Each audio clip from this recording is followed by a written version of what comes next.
हाय मुलांनो, आज आपण प्रॅक्टिस सेट 1.2 बघणार आहोत. त्यातला फर्स्ट क्वेश्चन आहे कम्पेअर द फॉलोइंग नंबर्स. तर इथे काही नंबर्स दिलेले आहेत, आपल्याला ते कम्पेअर करायचं आहे, म्हणजे कोण छोटा कोण मोठा हे सांगायचं आहे. ओके, तर फर्स्ट नंबर आहे -7 -2. तर हे आता जर तुम्ही नंबर बघितले तुम्हाला काय वाटेल, -7 हा नंबर मोठा आहे, बिग आहे. पण असं नसतं.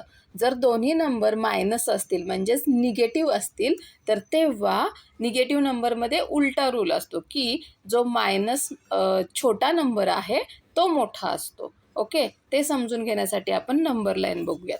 तर नंबर लाईन आपल्याला माहीत आहे कशी ड्रॉ करायची. सेंटरला इथे 0 ड्रॉ करायचा आणि राईट साईडला सगळे सेम डिस्टन्सवर पॉझिटिव्ह नंबर्स असतात आणि लेफ्ट साईडला सगळे निगेटिव्ह नंबर्स असतात. तर जे राईट साईडचे नंबर असतात ते बिग असतात आणि लेफ्ट साईडचे नंबर असतात ते स्मॉल असतात. कधीही लक्षात ठेवायचं. आता इथे बघा, हा -2 आहे आणि हा -7 आहे. तर -2 हा 0च्या जवळ आहे आणि -7 हा 0पासून लांब आहे. तर ह्याच्यामध्ये -2 हा -7च्या राईट साईडला आहे, बरोबर ना. म्हणून हा काय आहे, हा -2 हा बिग आहे. आलं का लक्षात. जेव्हा दोन्ही नंबर मायनस असतील, निगेटिव्ह असतील, तर त्याच्यामध्ये जो छोटा नंबर असतो ना तर तो मोठा असतो, हे लक्षात ठेवायचं. मग -7 आणि -2 हे दोन्ही मायनस आहेत, दोन्ही निगेटिव्ह आहेत. त्याच्यामध्ये हा 2 हा नंबर छोटा आहे ना, तर तो काय असतो, बिग असतो, हे लक्षात ठेवायचं. ओके, नंबर लाईनवरून समजलं ना. जे राईट साईडचे नंबर असतात ते नेहमी बिग असतात, हे लक्षात ठेवायचं. ओके, आता सेकंड आहे 0 आणि -9 डिवाइड बाय 5 किंवा -9/5. ओके, आता हा 0 इथे मिडलला घेतला आपण, बरोबर. आता इथे जो डिव्हिजनमध्ये नंबर असतो ना तेवढे इक्वल पार्ट केल्यानंतर आपल्याला 1 नंबर भेटतो. ओके, म्हणजे आता इथं डिव्हिजनमध्ये 5 आहे, तर 0पासून 5 सेम पार्ट करायचे, 1 2 3 4 5 आणि त्या 5th पार्टला तो जो नंबर आहे तो असतो 1. म्हणजे हा नंबर काय, हा इथे काय येणार आहे, 1/5, 2/5, 3/5, 4/5 आणि हा 5/5 म्हणजे असतो 1. सेम इकडंही तसंच येणार आहे. इकडे -1/5, -2/5, -3/5, -4/5 आणि -5/5 म्हणजेच काय आला, -1 आला. त्याच्यानंतर काय येणार, -6/5, -7/5, -8/5 अँड -9/5. आता आपला हा जो नंबर आहे तो आपल्याला इथे मिळाला आहे. ठीक आहे, मग नंबर लाईननुसार हा लेफ्ट साईडला आहे मायनस आणि हा राईट साईडला आहे 0. तर याच्यामध्ये कोण बिग असणार आहे, तर राईट साईडचा नंबर, म्हणजे 0 is always big than negative numbers. Okay, bigger than negative numbers. नेहमी लक्षात ठेवायचं, 0 हा निगेटिव्ह नंबरपेक्षा मोठा असतो किंवा कोणताही पॉझिटिव्ह नंबर आहे तो निगेटिव्ह नंबरपेक्षा मोठा असतो, हे लक्षात ठेवायचं. ओके, आता नेक्स्ट आहे थर्ड. तर थर्डमध्ये काय आहे, 8/7 किंवा 8/7 आणि 0. तर आत्ताच आपण केल्याप्रमाणे आता इथे डिव्हिजनमध्ये 7 आहेत, म्हणजे 7 इक्वल पार्ट केल्यानंतर 1 येणार आहे. म्हणजेच हा आला 1/7, 2/7, 3/7, 4/7, 5/7, 6/7, 7/7 आणि 8/7. तर आपल्याला जो नंबर पाहिजे तो इथे आहे, राईट साईडला आहे आणि 0 इथे आहे. तर 0पेक्षा 8/7 हा ऑलवेज ग्रेटर असतो, कारण तो राईट साईडला आहे. ओके, समजलं. तर 8/7 इज ग्रेटर दॅन 0. किंवा कोणताही पॉझिटिव्ह नंबर हा 0पेक्षा मोठाच असतो, हे लक्षात ठेवायचं. ठीक आहे, 0.0001 असेल तरी तो सुद्धा 0पेक्षा मोठाच असणार आहे, कारण 0.001 हा या साईडला इथे येणार आहे. ठीक आहे, म्हणून तो काय असणार आहे, कोणताही पॉझिटिव्ह नंबर हा 0पेक्षा मोठा असतो, बिग असतो. ओके, आता फोर्थ बघूयात, -5/4 आणि 1/4. आता इथेच जर करायचं झालं तर हा निगेटिव्ह नंबर आहे आणि हा पॉझिटिव्ह, इथे प्लस साईन दिलेलं नाही आहे, पण हे काय आहे, पॉझिटिव्ह नंबर आहे. तर आपल्याला माहीत आहे की पॉझिटिव्ह नंबर हा नेहमी ग्रेटर असतो, मोठा असतो. ठीक आहे, तरी पण आपण नंबर लाईनवरती त्याला कम्पेअर करूयात. तर आता नंबर लाईनवर हे कसे दाखवायचे, तर डिव्हिजनमध्ये 4 आहेत, म्हणजे 0 पासून 1 पर्यंत 4 इक्वल पार्ट करायचे आपल्याला. मग हा कसा होणार, हा नंबर 1/4, 2/4, 3/4 आणि हा 4/4 म्हणजे 1. आता इकडे ही लेफ्ट साईडला -1/4, -2/4, -3/4, -4/4 म्हणजे 1, त्याच्यानंतर -5/4 हा आपल्याला नंबर पाहिजे होता. आता आपल्याला कोणत्या नंबरमध्ये कंपॅरिझन करायचं आहे, हा 1/4 आणि हा -5/4.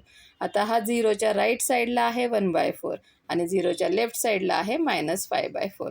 तर राईट साईडचा number is always greater, therefore म्हणून म्हणजे राईट साईडचा नंबर हा नेहमी मोठा असतो, म्हणून याच्यामध्ये बिग नंबर कोण आला, 1/4. आणि तसंही पॉझिटिव्ह नंबर जो आहे तो निगेटिव्ह नंबरपेक्षा ग्रेटर असतो, हेही लक्षात ठेवायचं. ओके, समजलं. नेक्स्ट बघूयात. नेक्स्ट आहे 40 divide by 29 and 141 divide by 29. आता ह्याच्यामध्ये पण बघा, हा इकडे आपण पहिले बघितलं होतं, ह्याच्यामध्ये डिनॉमिनेटर सेम होता, ठीक आहे, पण हे नंबर छोटे असल्यामुळे आपण हे नंबर लाईनवरती ड्रॉ करू शकलो. आता हे नंबर खूप मोठे आहेत, तर हे आपण नंबर लाईनवरती ड्रॉ करणं आपल्याला अवघड आहे. मग ह्याच्यामध्ये काय यूज करायचं, तर जर डिनॉमिनेटर सेम असेल, 29 हा डिनॉमिनेटर सेम आहे ना, मग फक्त जे वरचे नंबर न्यूमरेटरचे जे नंबर आहेत ना, त्याचीच कंपॅरिझन करायची. त्याच्यामध्ये कोण छोटा आहे कोण मोठा आहे तो बघायचं. जो नंबर बिग असेल, जो नंबर मोठा असेल, तर तोच जो फ्रॅक्शन आहे तो मोठा होतो, ठीक आहे. मग आता याच्यामध्ये जर आपण बघितलं तर 29 सेम आहे, पण 40पेक्षा 141 हा नंबर काय आहे, मोठा आहे, म्हणून हा जो फ्रॅक्शन आहे तो असणार आहे बिग. मग आपण हे साईन देणार आहोत, समजलं.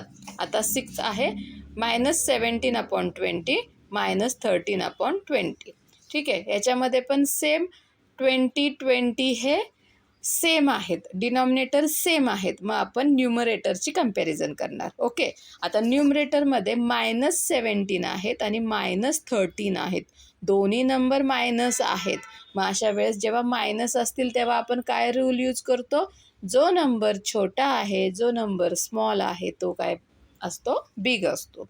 म्हणजेच जो -13 आहे तो -17पेक्षा बिग असतो, मायनसमध्ये, निगेटिव्ह नंबर्समध्ये. ओके, म्हणून हा जो फ्रॅक्शन आहे तो असणार आहे बिग फ्रॅक्शन.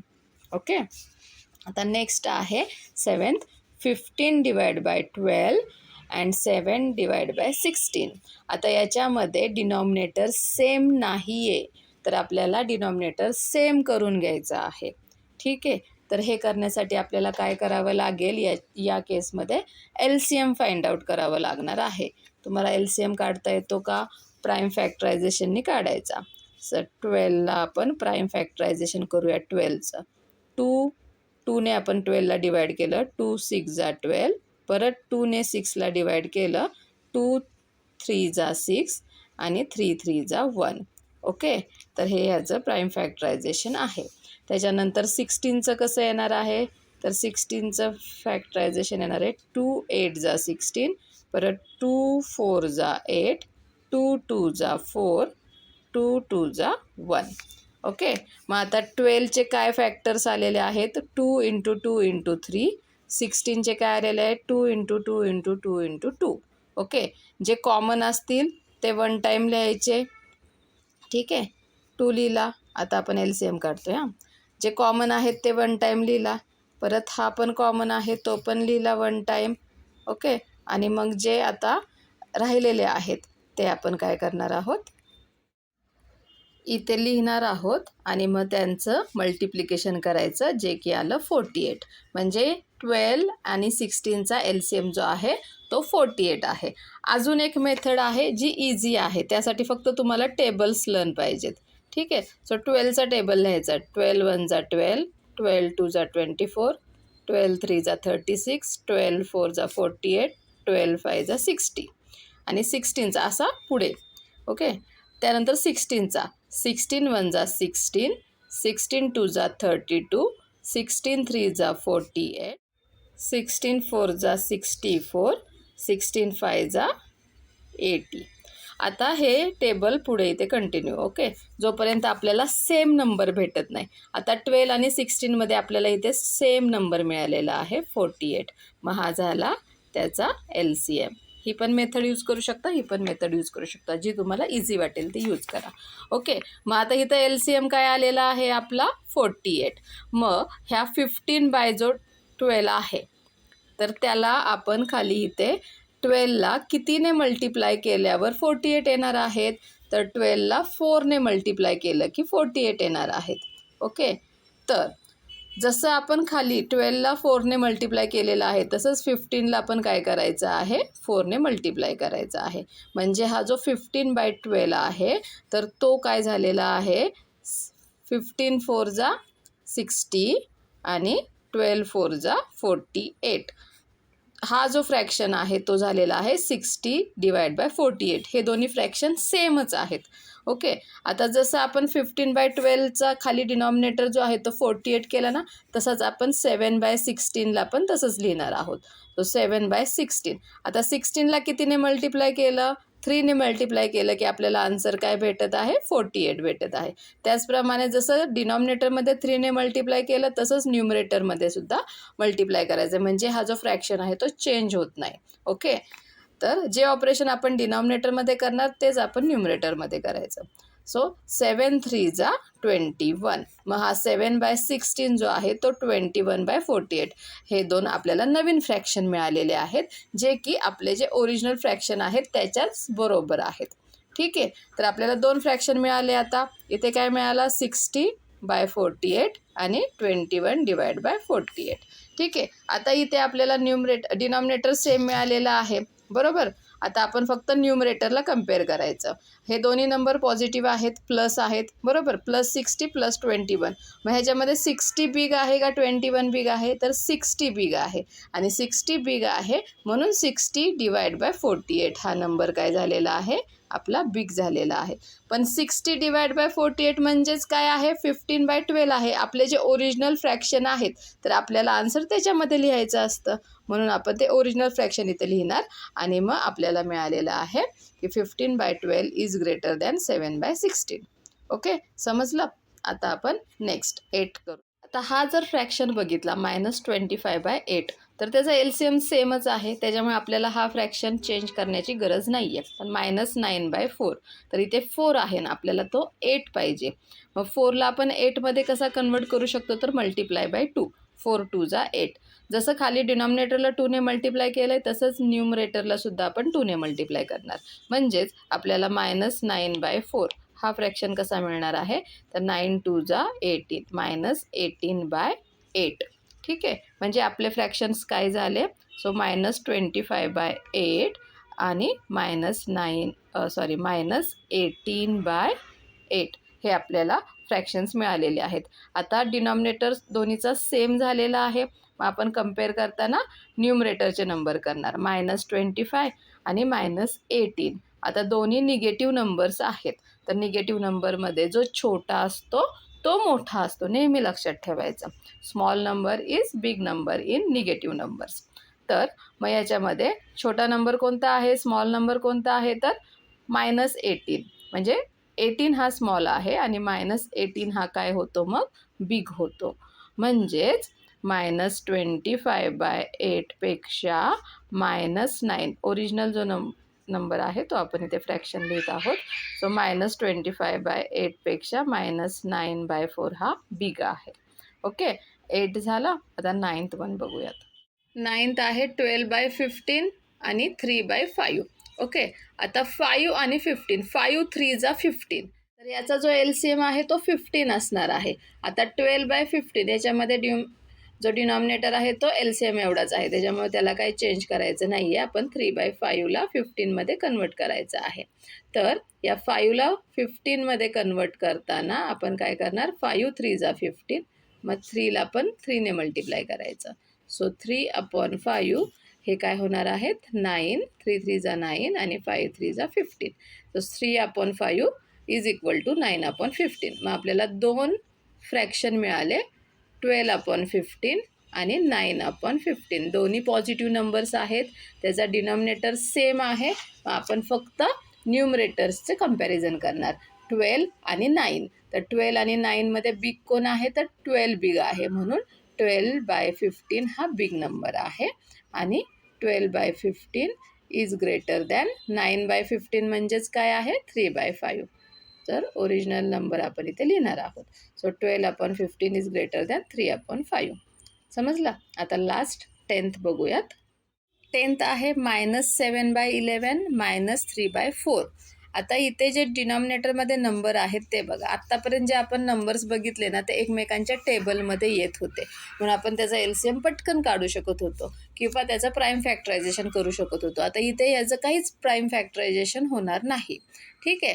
तर 11 हा डिनॉमिनेटर असाच आहे आणि 4सुद्धा असाच आहे. मग यावेळेस काय करायचं, अशा वेळेस आपल्याला ह्याचं क्रॉस मल्टिप्लिकेशन करायचं आणि डिनॉमिनेटर्सचं मल्टिप्लिकेशन करायचं. ओके. म्हणजेच काय करायचं, तर -7/11 हा जो आहे तर त्याला 4ने मल्टिप्लाय करायचं आणि -3/4 आहे त्याला 11ने मल्टिप्लाय करायचं. आलं लक्षात. सो -7/4, 7 4 जा 28, 11 4 जा 44, मायनस साईन, 3 11 जा 33 किंवा 11 3 जा 33, -33/44. आता इथे दोन्ही डिनॉमिनेटर सेम आलेले आहेत. आपण न्यूमरेटरचं कम्पॅरिझन करणार आहोत. -28 -33 दोन्ही मायनस नंबर आहेत. दोन्ही मायनस असतील तेव्हा जो स्मॉल नंबर आहे तो बिग असतो. सो -28 हा बिग नंबर झाला. So -28 divide by 44 is greater than -33 divide by 44. पण आपल्याला हे दिलेले होते का फ्रॅक्शन? नाही. तर आपल्याला जे फ्रॅक्शन दिलेले होते ते ओरिजिनल फ्रॅक्शन आपण लिहिणार आहोत. -7/11 -3/4 आणि याच्यामध्ये -7/11 हा ग्रेटर दॅन आहे -3/4 पेक्षा. ओके. समजलं? आलं लक्षात? ओके. Bye bye.